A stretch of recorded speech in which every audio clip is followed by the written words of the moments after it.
king of the fucking beast. The thing that your mama told you, don't go outside, cause you'll get fucked up. I'm what's waiting on you in the dark. You got rings and shit, right? Holy matrimony. Holy matrimony, okay. And they asking me why I did. Like, how the question go? How is it worded? They were saying, like, I guess the question is, why would you wife a almost 40-year-old? I didn't marry a age, married a woman that I want to spend the rest of my life with. The age ain't have nothing to do with it, you know? And okay, I'm supposed to, get somebody half my age or something like that, raise them. Right. Yeah. Ooh. You know? A lot of men like to raise their women. No, I don't want to raise nobody. No. I'll raise some children. Not about raising. It's about two people growing together. Two people learning. That's what it's about. Like my man's in him said, he didn't marry an age. He married a woman. Let that sink in for a second. Continue to play that in your tape deck. He's my partner. I don't want to have to do that. Like, the fact that you come with some substance, you come with experience, you come with emotional intelligence, you come with own thoughts and opinions. Like, I'm interested in all that. So love. But if anything, I found that divorced men were actually very hopeful. They're very hopeful that love is in the air and that it wasn't it was just a bad wife. And they're very hopeful for you to be better. The other great thing about dating divorced men is that, generally speaking, it's very easy to exceed their expectations. How many proposals have you guys rejected before? Oh man, let me count. Under 10. It should be above 40. 30? 30, 40. 30, 40. Whoa! I date a lot and I reject people a lot. This is proof that Indians are the biggest simps, because how does she have 40 proposals? Every man that proposed to her should be charged with a RICO. This is a federal offense. And you guys wonder why women are so delusional? Look how some of them walking around talking.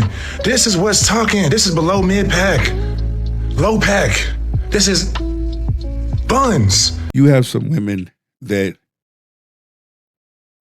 on internet, they're not who they think they are. Let me better rephrase that. On the internet, these podcast shows, these interviews,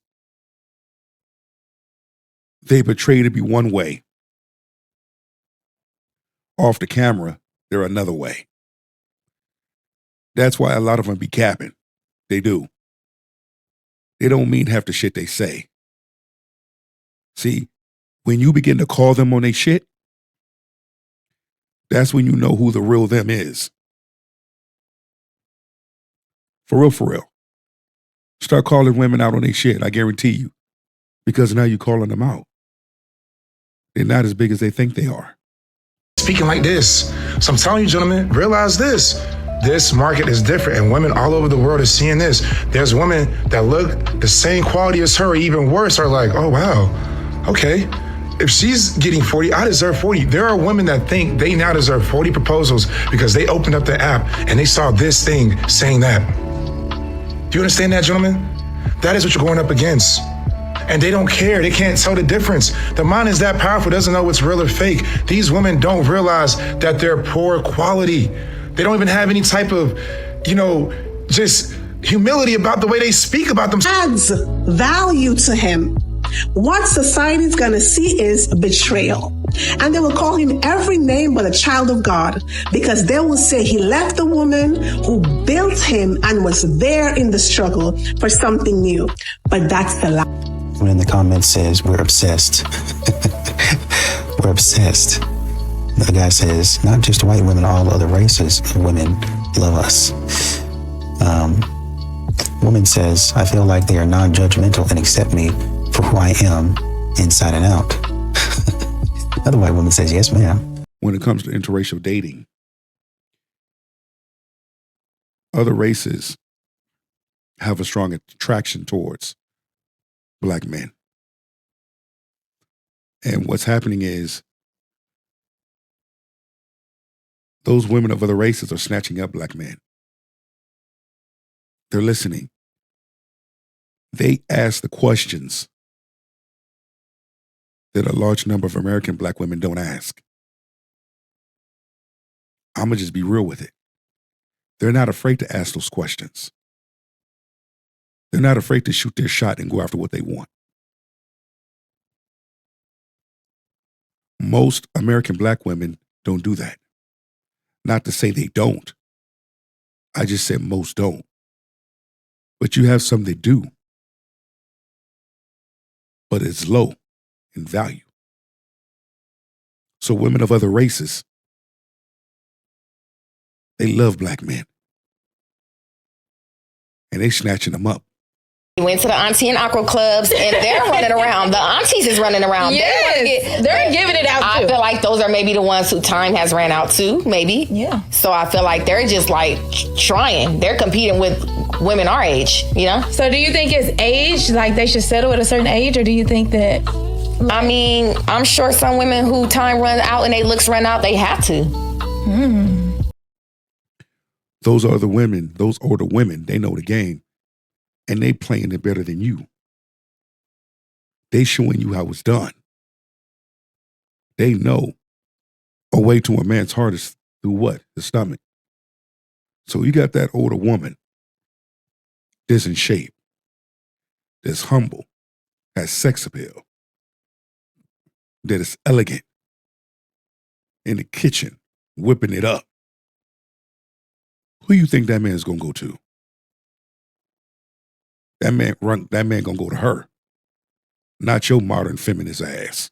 Guys, I hate to break it to you, but your little affirmations are not going to do when you're trying to manifest a new relationship or bring money into your life. The only thing that's going to change that is by fixing your belief systems, by working on your relationships with money and your whole fear around intimacy or whatever belief system that you have, so that you can become an energetic match to the things that you prefer to see.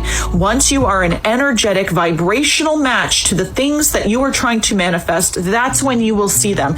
So speaking until you're blue in the face, saying that money is coming your way, does not mean that money is coming your way. You have to believe it, and you have to have a belief system that matches it, and you have to have a vibrational match to those things to see them. Like, one of the things that attractive women will say to unattractive women,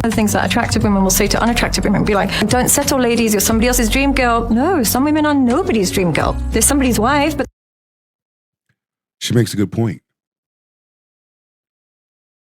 Low value women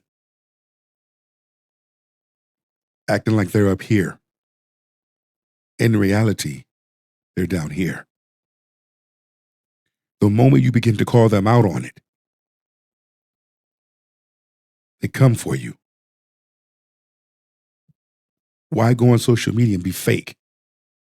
Be real, be yourself. It takes a lot of energy to be fake. It don't take much to be real. Modern women are losing. That whole sisterhood, the whole sister code, that shit's done. D-O-N-E, done.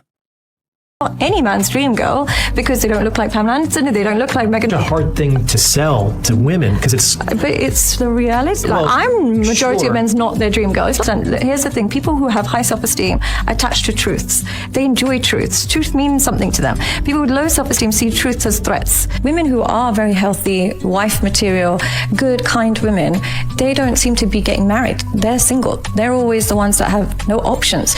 Whereas the women that are materialistic, really narcissistic, really dominant, they are getting flowers flown out, private jets, everything, and they're getting engagement rings and they're getting weddings. They are actually achieving a lot more. That's what the more healthy woman feels. She feels like men say they want to settle down with a healthy, loving wife material, but they are very easily influenced by sexy, attractive, dominant women. I believe being a hoe is a learned behavior, because there is no woman on the face of the planet who wakes up one day and just say, I want to be a hoe.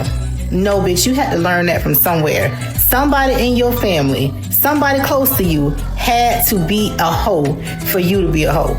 So you have a lot of women out here that say they want a real man, is what they're saying, right? But a lot of them wouldn't really recognize a real man if he was sitting across from them at dinner, right? And we know that, we understand that. The man might not be 6 feet tall. He might not be making six figures yet. He doesn't drive the car that you have in mind. So a lot of times these women swipe left.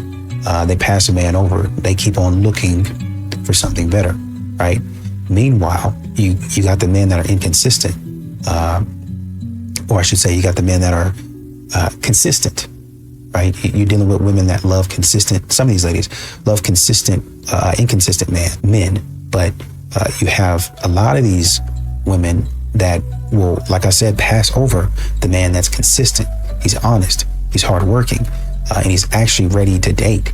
He's actually sees to be serious. He's looking for like the thing that you're looking for, right? There's a